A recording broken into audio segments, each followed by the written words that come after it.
All right, hi everyone, and welcome to this month's Healthy You Lunch and Learn. My name is Kristen, and today we're going to be talking about healthy eating during the holidays. So for those who don't know me, again, my name is Kristen Chulada, and I am the registered dietitian for Sodexo at Southern New Hampshire University. This is just a little bit of my background about where I did my dietetics undergrad, my dietetic internship. I became a dietitian in 2016. I did work as a personal trainer for a while. I worked in the clinical setting for a while before I landed at SNHU working for Sodexo as their campus dietitian. I also am a board certified specialist in sports dietetics, so I love focusing on sports nutrition. And also, as I hope you can see on my shirt here in this photo, I take a non-diet approach when it comes to nutrition. I'm a big believer in eating lots of different foods and no dieting. So we're going to kind of use that basis in our conversation today about healthy eating during the holidays and what that really means. So I'm going to pass it over to my two interns who I have with me right now. They both have their master's in nutrition, and they are with me doing their internship rotations to become dietitians within the next year. So I'm going to pass it over to them and have them take it away. Hi everyone, as Kristen mentioned, I am one of her interns. I'm from the University of New Hampshire doing my MSDI program right now. I did my undergrad at Keene State College, and some of my future goals as a nutritionist or registered dietitian are to become a performance RD or work in clinical pediatrics.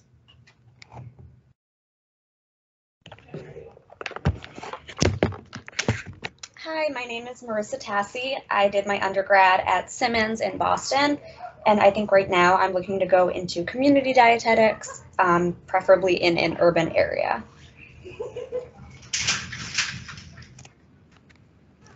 So we're just going to start with an overview of what we're going to go over today. We're going to go over holiday season expectations. We're going to learn about the non-diet approach. We're going to talk about intuitive eating, as well as the 10 principles of intuitive eating and how they apply to the holiday season.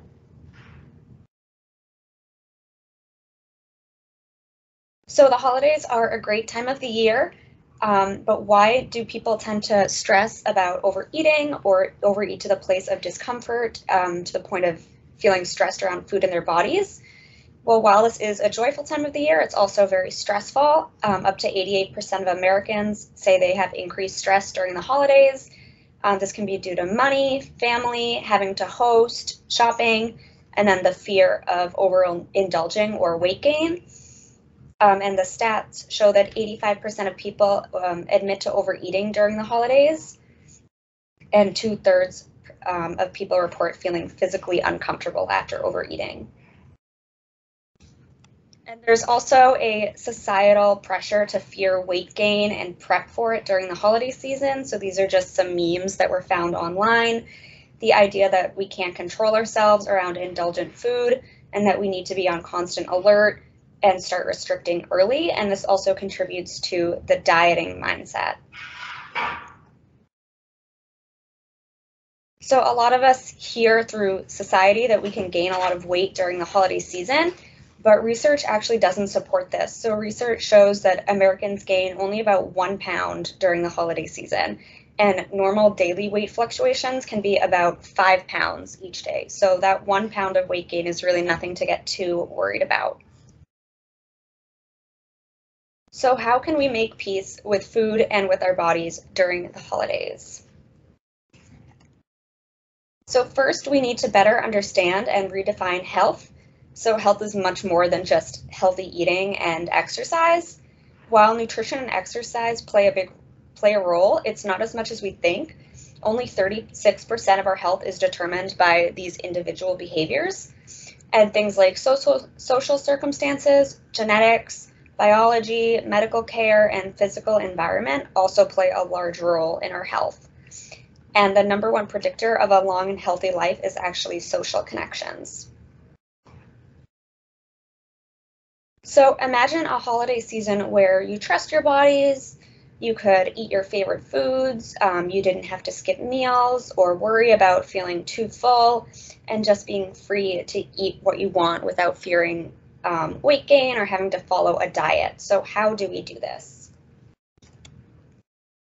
We can start by embracing a non-diet approach now and in the new year. We can view eating as a self-care practice. It's important to remember your body does need energy and food to live. You can reclaim your intuition around food with intuitive eating, which we will talk about next. And you can trust that your weight will settle where it's meant to be when you're taking care of yourself. So now we're going to introduce the idea of intuitive eating, which is one of the key features of a non-diet approach. It's a self-care framework which integrates instinct, emotion, and rational thought, and it was created by 2 dietitians in 1995. We're all born intuitive eaters, so there are 3 parts of the brain. There's the reptilian brain, which is instinct, the limbic brain, which is emotions, and the rational brain. And when we take this into consideration, the body becomes the pilot and the brain becomes the co-pilot, and this honors physical and mental health. And we're also going to talk about the 10 principles, which are just guidelines and not rules. So next, Tess will take us through how to apply this during the holidays. Okay, so next we're going to talk about, like Marissa said, applying the intuitive eating principles during the holidays. So as Marissa mentioned, there are 10 principles to intuitive eating. A lot of the times intuitive eating can be perceived as a hunger fullness diet, when in reality it's much more than that. It's really about physical and mental attunement. So we're not going to dive into all 10 principles today. We're going to focus on specific ones. For example, we're going to talk about honoring your hunger, discovering satisfaction, feeling your fullness, feeling the difference with movement, and we're going to talk about gentle nutrition. So before we dive in, one of the most important principles of intuitive eating is talking about body acceptance. So we are more than just a body. It's extremely hard to listen to and trust your body when you think about your current body as unacceptable and that you feel that you have to control it. It's not your brain's job to maintain your weight. During the holiday season, we oftentimes see friends and families that we don't see frequently, and a lot of the times they can, hug you and touch you and make comments about ways that your body may have changed over the holiday season. But it's important to remember that having a certain level of body respect is important, and while you don't need to love your body, you do need to have a certain level of respect and acceptance to take care of it.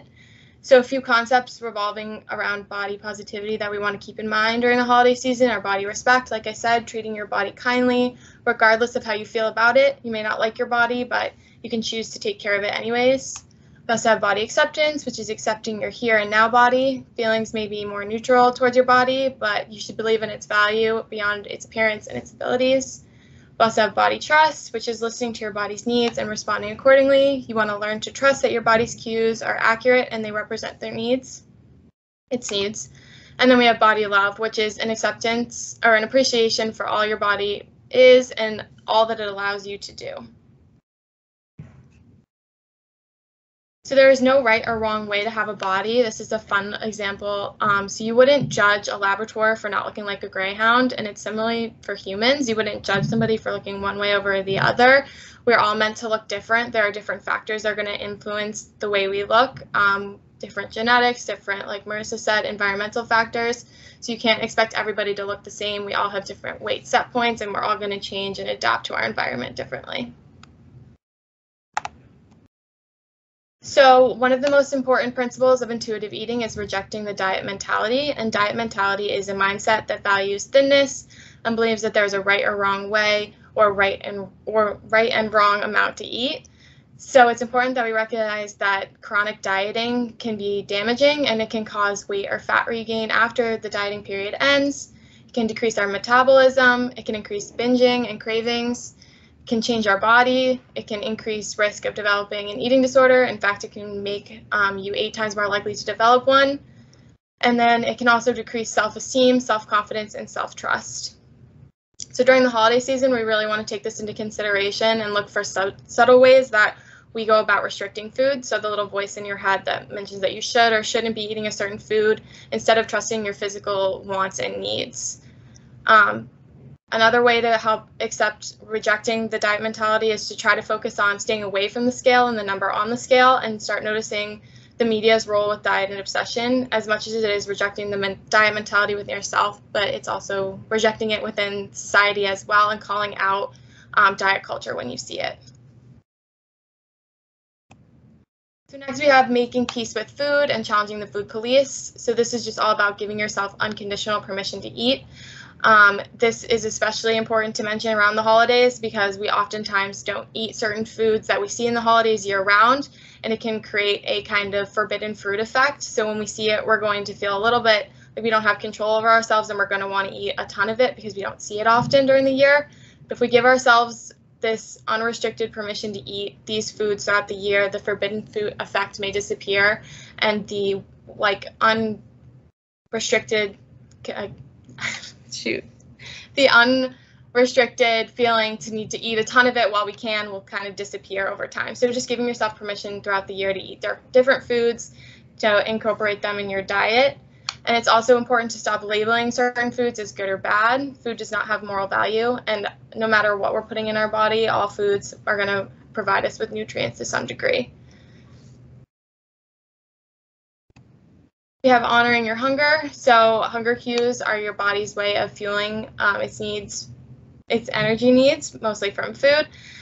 So we trust our other introspective cues, like feeling we need to pee or feeling cold and feeling thirsty, so getting a drink. So we need to respect our hunger cues in the same way we would respect those other ones. It's also important to note that hunger sensations and symptoms are unique and individualized. So some may feel pleasant hunger cues, some may feel unpleasant hunger cues, and some may feel no hunger cues at all. So just a general guideline to go about honoring your hunger is to not go more than 4 to 5 hours without eating.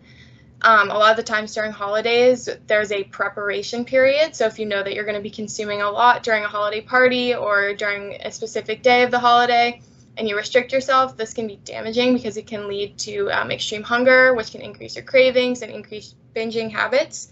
So it's important to respect your body's hunger cues. If you're feeling hungry before a big party where you know you're going to consume a lot, you want to be able to respect that and just listen to what your body needs.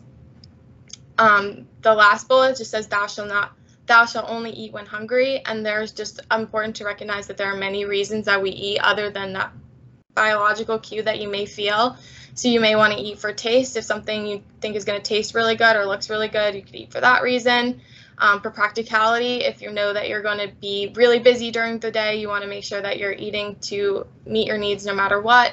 And then emotional as well. Sometimes we need to eat food as a coping mechanism, and that's okay, but just recognizing that and honoring your hunger and satisfaction cues as you do it. Next, we have feeling fullness and satisfaction. So a place of comfortable satisfaction should be met through physical and mental satiety. So physical speaking, we want to aim to be about 80% full and able to go for a leisurely walk after. So you don't want to eat until you're so uncomfortable that you need to just sit down or lie down for a long extended period of time. And then the mental satiety can come from feeling satisfaction of food through a pleasurable experience of eating. So we can get this through adding different pleasurable aspects to food. So tasty sauces or salad dressings, adding something sweet to the meal, not skimping out on salt, adding cheese, adding meal boosters such as crumbled bacon, dried fruit, toasted nuts, or olives can all increase that mental pleasure of eating to help us feel more satisfied at the end of our meals. It's key to respecting fullness to understand the unconditional permission to eat, like we discussed before. Choosing foods to help you feel full, so well-balanced meal and food that tastes good can help you avoid thinking about food throughout the day, avoid going into different cravings or binge eating when you don't feel satisfaction from a meal you've had before. So there are 3 S's of satisfying eating that we want to keep in mind, and that's to eat slowly, eat sensually, and savor every bite. Next, we have coping with emotions. So it's okay to use food as a coping mechanism, but it shouldn't be our only coping mechanism. We can turn to food for a lot of reasons: for distraction, when we're bored, if we want to procrastinate, when we feel stressed or excitement. We can use food as a soothing mechanism. Sometimes we eat when we are angry or depressed or feel anxiety. We can eat to increase, and it also has a numbing effect as well. So while, like I said, you can use food as a coping mechanism, that sometimes it's important to find other ways to cope with your emotions. So if you are feeling that you need a method of coping, it's important to ask yourself, are you feeling biologically hungry? If you aren't, what are you feeling, and what do you need to help feel and to help cope with these emotions? So there are many other different distraction techniques that we can utilize to cope with our emotions that are not eating. So for example, short yoga flow, reading a chapter in a fiction book, short meditation, try journaling, talking on the phone with a family member or friend, watching a funny video on YouTube, organization throughout the house, put on music and dance, take a walk, do different puzzles, or start crafting and coloring. So there, as you can see, there are many different kind of distraction techniques that we can turn to when we want to try to avoid using food as a coping mechanism and try to create a more relationship with food that's about, you know, hunger and fullness rather than emotional excuses to eat. And then we have movement versus exercise. So movement is also an important concept in intuitive eating, although it doesn't directly have to do with eating itself. So we want to consider what are our intrinsic versus extrinsic motivators to exercise. So what do you enjoy? Do you enjoy going for a super long run or a super hard workout class? Would you still enjoy this if you weren't worried about your weight or the calories that you're eating before? It's important to note that a lot of the times during the holidays, we're using exercise as punishment. So if we're anticipating that we're going to consume a large meal during the night or during the day, we may go on a really, really long run or do a really, really hard workout beforehand to kind of compensate for that. But if it's something you enjoy, that's fine. If it's something you feel that you do on a regular basis and you get enjoyment out of it, then that's, like I said, fine. But if it's something that you don't feel you can sustain long term and it's something you feel that you're doing really just about the weight and the calories within itself, it may be creating a unhealthy relationship and may not be sustainable either. So it's important to consider intrinsic versus extrinsic motivators. So the intrinsic being, you know, increasing your endorphins or maybe working out to get more sleep at night, whereas the extrinsic is this going to make me look better, or am I going to feel, you know, more societally acceptable for the way I look after I do this workout so I can eat more after. And then we have honoring our health with gentle nutrition. So many people want to prioritize nutrition, and especially during the holidays, but it can be kind of complicated. It can be overwhelming with everything that the media is telling us about nutrition and how to use it. But when we just zoom out and look at the larger picture of nutrition, it can be broken down into some simple concepts. So this is the hierarchy of nutrition needs created by Rachel Hartley, and it's taking into consideration kind of a easy step-by-step way to understand nutrition, especially if you're not completely educated on the concept. So at the bottom here, we have adequacy. So we just want to ensure that we're eating enough food. So basis to kind of start at is by aiming to get 3 meals a day and eating snacks when hungry, like I said, honoring your hunger cues. And then we can focus on balance. So getting a balance of macronutrients at each meal to meet your needs, specifically with carbs, protein, fat, and produce. Then moving up, we have variety. We want to make sure that we're getting a lot of different foods to meet the micronutrient needs. And then all the way at the top, we have individual foods. So we can focus on more of individual needs or specific things that we may want to change about our diet. But we really want to focus on doing that after we meet the 3 lower tiers of the hierarchy of nutrition needs. And then really when it boils down to it, we want to just consider eating healthfully most of the time. So eating healthfully includes consuming a lot of fruits and vegetables, whole grains, and emphasizing fresh foods. But like it says at the bottom, most of the time it's important to consider balance as well.